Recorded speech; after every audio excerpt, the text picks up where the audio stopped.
В этом видео я глажу кресты, рисую паутину и паука. Всем привет!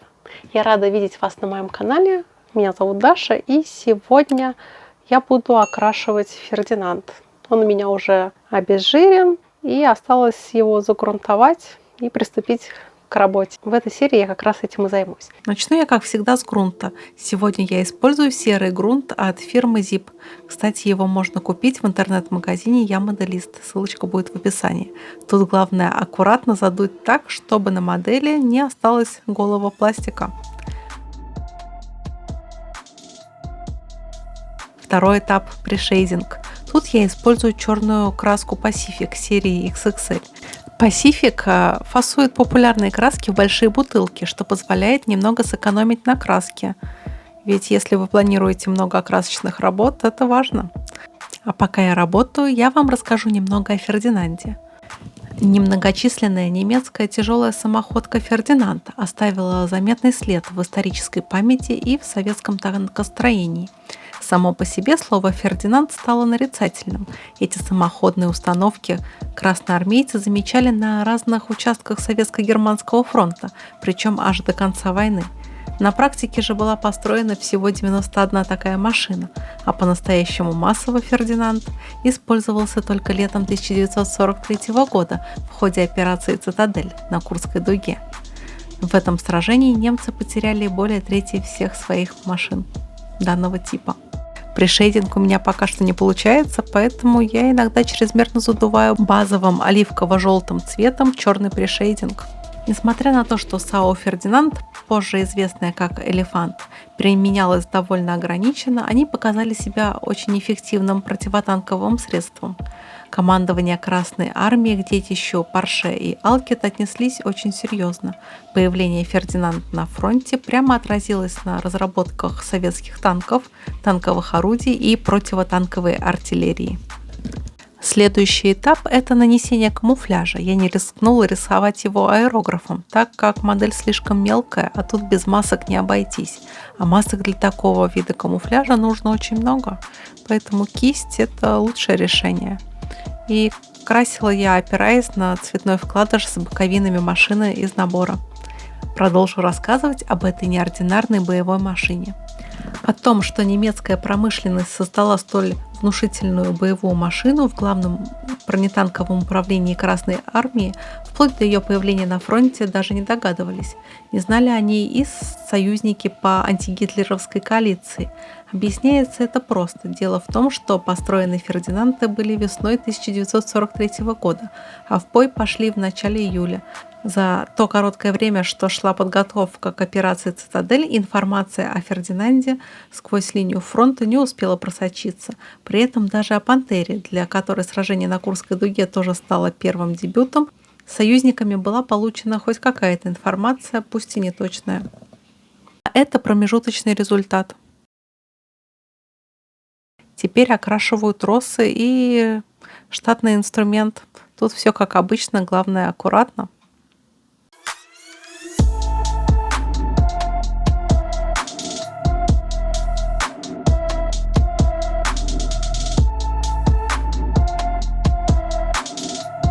Для того, чтобы придать базовому цвету и камуфляжу большую однородность и размыть границы камуфляжа, я наношу на модель желтый фильтр. Предварительно я нанесла матовый лак, чтобы масляный фильтр лучше лег на модель и не превратился в смывку.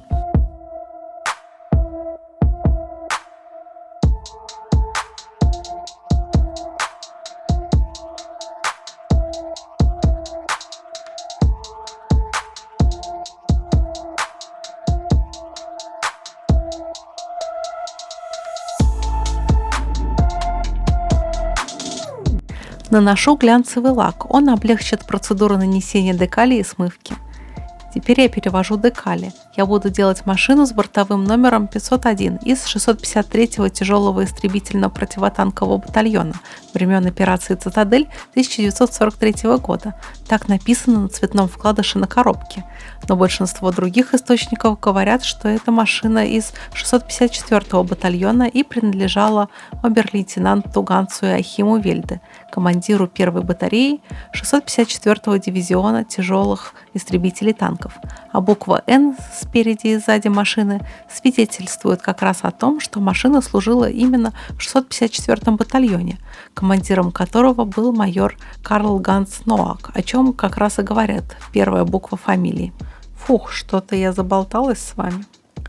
Полученная после боев на Курской дуге от немецких военнопленных информация позволила восстановить картину боевого применения дивизионов с Фердинандами и их соседей, которые использовали самоходные установки Штук-42 и Штумпарцер-4.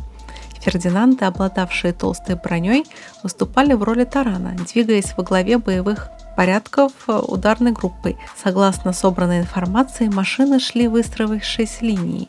Благодаря мощному вооружению, способному поражать советские танки на дальних дистанциях, экипажи могли открывать огонь на дальности до 3 километров. При необходимости отходили немецкие машины, пятясь назад, оставляя под огнем противника толстую лобовую броню. Так они могли, отступая, продолжать вести бой. Стрельба велась с коротких остановок. Давайте отвлечемся от боевого применения Фердинанда, и я прокомментирую, как я монтирую гусеничные ленты. Хоть производитель уверяет, что модель собирается без клея, но, к сожалению, без него не обойтись. Я хочу сделать характерный для Фердинандов провис гусениц. Для этого я капаю суперклеем на верхней части катков и прижимаю ватными палочками гусеницу. На большинстве фотографий именно этой машины виден след от попадания снаряда, который всего лишь обуглил краску, но не пробил броню. Что ж, я попробую нарисовать этот боевой шрам на машине. Тут мне потребуется очень тонкая кисть, всего лишь с одним волоском, и начну рисовать попадание полосками, так, чтобы у меня получилось как бы солнышко. За время проведения операции «Цитадель» было безвозвратно потеряно 39 самоходных установок данного типа. Итоги сражения под Панырями наглядно показали, что Красная Армия научилась воевать со значительно превосходящими силами противника, ведь на стороне немецких танковых сил в этом бою было неоспоримое преимущество. Полноценный ответ новому поколению немецких танков и самоходных установок советская танковая промышленность смогла дать только весной 1944 года, когда в войска пошли Т-34-85 и ИС-2. Тем не менее, Курскую битву немцы проиграли. Как показали бои под Панырями, далеко не всегда преимущество в танках оказалось главным фактором. Фердинанды прорвать северный фарс Курской дуги не смогли. Ну и, конечно же, мне нужно нанести сколы. Благо у Пасифика есть готовый для этого цвет. Он так и называется — сколы. И наношу их при помощи губки. А теперь мне нужно выделить выступающие части самоходки. Для этого в базовый оливково-желтый цвет добавлю белого и почти сухой кистью провожусь по всем выступающим частям машины. Оценка советскими танковыми специалистами немецкой новинки оказалась, мягко говоря, неоднозначной. Очевидными плюсами машины являлась броневая защита, а также мощное вооружение. Вместе с тем, даже вооружение танка вызывало вопросы. Изучение 88 мм орудия ПАК-43 показало, что скорость наведения с помощью его поворотного механизма невелика. Ведение прицельного огня было возможно только с места или с коротких остановок. Обзорность машины советские специалисты признали плохой. Эти выводы косвенно подтвердили немецкие конструкторы в ходе модернизации «Фердинанд», которая началась осенью 1943 года. Примерно в это же время машина сменила обозначение на «Элефант».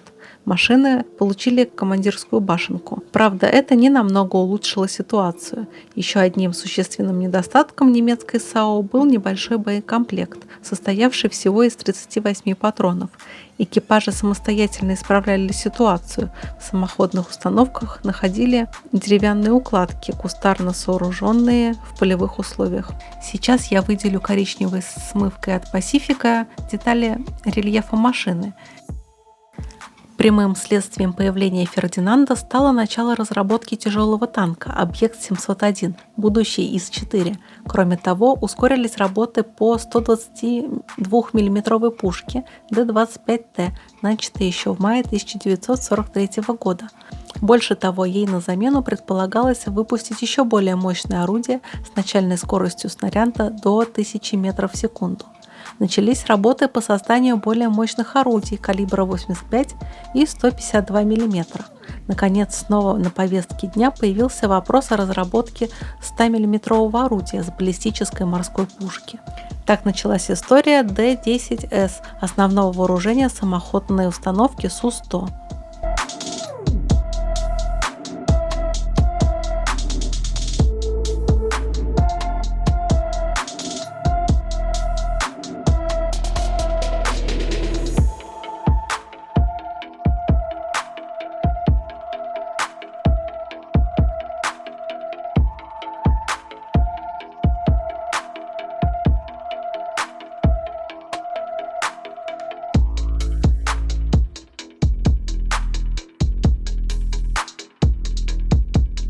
После того, как я задула модель матовым лаком, приступлю к приему масляной точки. Их главная задача — придать цветовое разнообразие модели. Я использую масляные краски от нескольких фирм и использую серый, белый, коричневый и желтый оттенки. Растушевываю их тоже white спиритом.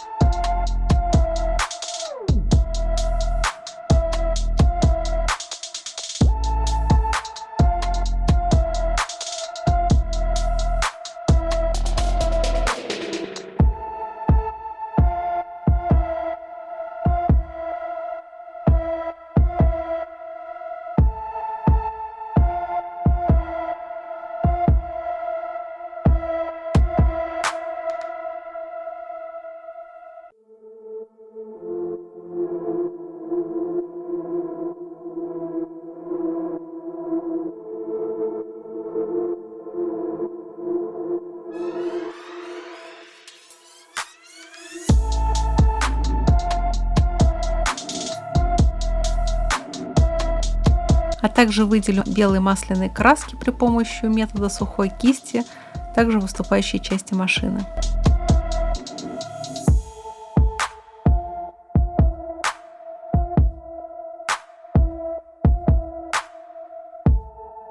Теперь настало время пожелезнить траки. Беру алюминий от Pacific и макаю в него кисть, которую затем вытираю насухо. И такой кистью провожу по грунтозацепам.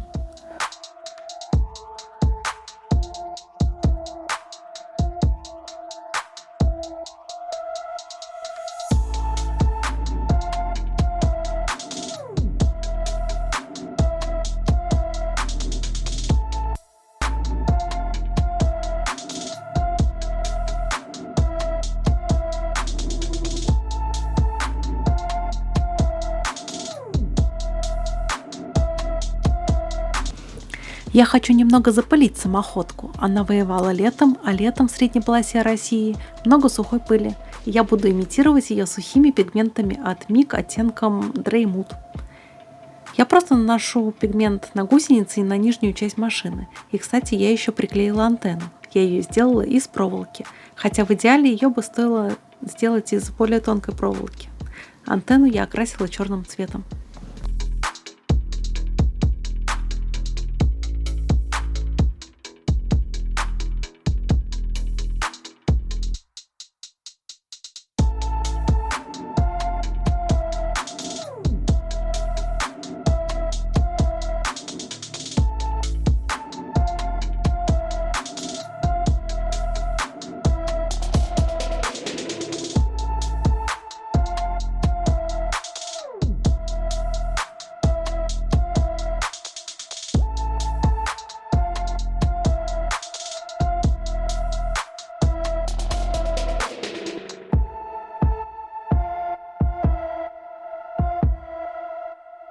Самоходка у меня готова. Если вам понравился мой рассказ и стройка модели этой самоходки, ставьте лайк и подписывайтесь на канал. Впереди вас ждет много классных строек. А пока, пока-пока.